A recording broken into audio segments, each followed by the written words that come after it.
Shalom les amis, nous vous bénissons au nom de Jésus. Nous rendons encore grâce à Dieu pour cette opportunité, pour ce moment et encore ce privilège que le Seigneur nous a donné ensemble. Moi qui va nous partager ce message et ensemble, vous aussi vous allez suivre ce message. Alors nous avons entamé une série de messages que nous sommes en train de nous partager ces derniers temps. Notre thème, c'est-à-dire le message sur le veau d'or. Nous avons déjà partagé deux messages. Ça, c'est la troisième partie. Nous avons déjà partagé deux parties de ce message. Et ça, c'est la suite, la continuité de ce message. Alors, nous avons la première partie qui était introduction, donner un aspect général du message. Et la deuxième partie, nous avons parlé de Moïse qui était l'image du Christ. Nous avons parlé de la révélation, le message est là sur YouTube. Tapez seulement veau d'or, deuxième partie. Si c'est la première fois de nous rejoindre, vous allez voir le message, vous allez revoir toutes les séries qui sont disponibles. Alors aujourd'hui, nous allons continuer avec la troisième partie de notre message. Alors, notre texte de base n'a pas changé. Nous continuons, nous sommes toujours dans le livre d'Exode, le chapitre 32. Alors nous allons lire rapidement, nous sommes dans Exode, le chapitre 32. La Bible nous dit, le peuple voyant que Moïse tardait à descendre de la montagne sembla autour d'Aaron et lui dit, allons, fais-nous un Dieu qui marche devant nous, car ce Moïse, cet homme qui nous a fait sortir du pays d'Égypte, nous ne savons ce qu'il est devenu. Nous avons parlé à long et à large de Moïse la fois passée, qui était l'image du Christ. Alors notre attention va se focaliser sur le peuple.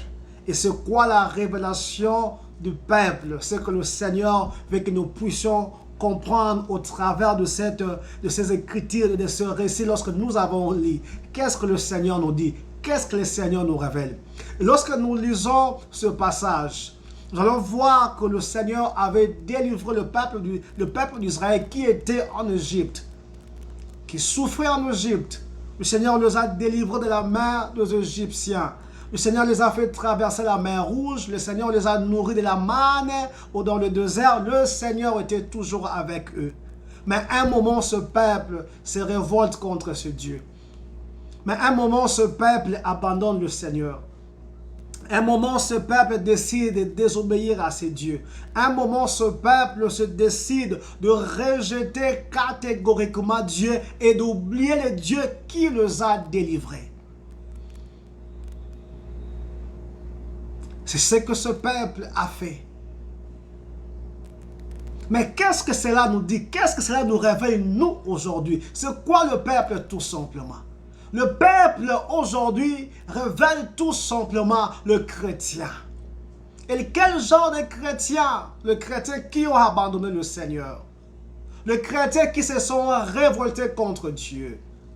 Les chrétiens qui se sont rebellés, qui ont abandonné le Seigneur. Les chrétiens qui ont désobéi à Dieu et qui ont tourné leur dos à Dieu. C'est le genre de chrétien, en lisant ce passage que le Seigneur a dit, regarde très bien et va dire à mon peuple, voilà ce que les enfants d'Israël ont fait. Beaucoup d'entre vous, mes enfants, sont en train de faire la même chose. Beaucoup d'entre vous sont en train de me rejeter. Beaucoup d'entre vous m'ont tourné le dos. Beaucoup d'entre vous m'ont oublié. Ils ont oublié le bienfait. Tout ce que je fais pour eux, le miracle que je pose dans leur vie, ils ont oublié mon salut, ils ont oublié ma délivrance, ils ont oublié ma guérison, ils ont même oublié mes bénédictions aujourd'hui. Mais ils se sont révoltés contre moi, ils ne se souviennent plus même de moi. Regarde, ils m'oublient, va leur dire, interpelle-les. Aujourd'hui, bien-aimés, voilà pourquoi je viens te parler de la part du Seigneur. Un moment, tu priais pour tant de choses. Un moment, tu gênais même pour le mariage. Tu gênais pour le voyage. Tu gênais pour les enfants. Tu priais. Un moment, tu cherchais que ton ministère soit connu. Tu priais. Mais le jour où le Seigneur t'a béni, le jour où tu as obtenu ce que tu cherchais, les enfants, le mariage, les voyages, le succès, la réussite, tu as tourné ton dos contre le Seigneur. Tu as tourné ton dos à Jésus. Tu as abandonné le Seigneur et tu te souviens même plus de lui, bien-aimé. Tu te souviens même plus de lui. Nous, enfants de Dieu, autrefois, nous étions retenus par des puissances de ténèbres. La Bible nous dit que le diable régnait encore sur le bien-aimé. Il fallait que Jésus vienne nous délivrer de l'emprise du diable. Il est écrit que Christ, le Père, nous a délivrés de la puissance des ténèbres. Aujourd'hui, nous sommes libres, mais nous faisons de cette liberté une occasion pour nous de se rebeller contre le Seigneur. De la même manière que le peuple d'Israël se détourné de Dieu, se sont détournés de Dieu. Beaucoup d'entre nous, enfants de Dieu, aujourd'hui chrétiens, nous faisons la même chose, nous faisons pareil. Nous abandonnons Dieu, nous abandonnons le Seigneur. Nous ne nous souvenons même plus de ce bienfait. Nous commençons à aimer les bénédictions plus que Dieu. Tu as oublié ce que le Seigneur t'a donné. Mais aujourd'hui, tu es attaché à ce mariage que le Seigneur t'a donné. Tu es attaché à ces enfants que le Seigneur t'a donné. Tu es attaché à cette bénédiction que le Seigneur t'a donnée. Et tu oublies le Seigneur. Le peuple d'Israël était un peuple désobéissant. C'était un peuple qui n'aimait plus le Seigneur, qui n'aimait même pas le Seigneur bien-aimé. Beaucoup d'entre nous, nous avons perdu l'amour du Christ dans nos cœurs. Beaucoup d'entre nous, nous nous souvenons même plus de notre Dieu. Beaucoup d'entre nous, aujourd'hui, nous avons tourné le dos à notre Dieu. Et beaucoup ont fixé leur regard à autre chose. C'est le caractéristique de ce peuple d'Israël. Et c'est le caractéristique de plusieurs d'entre nous. Nous sommes devenus rebelles. Nous avons abandonné le Seigneur.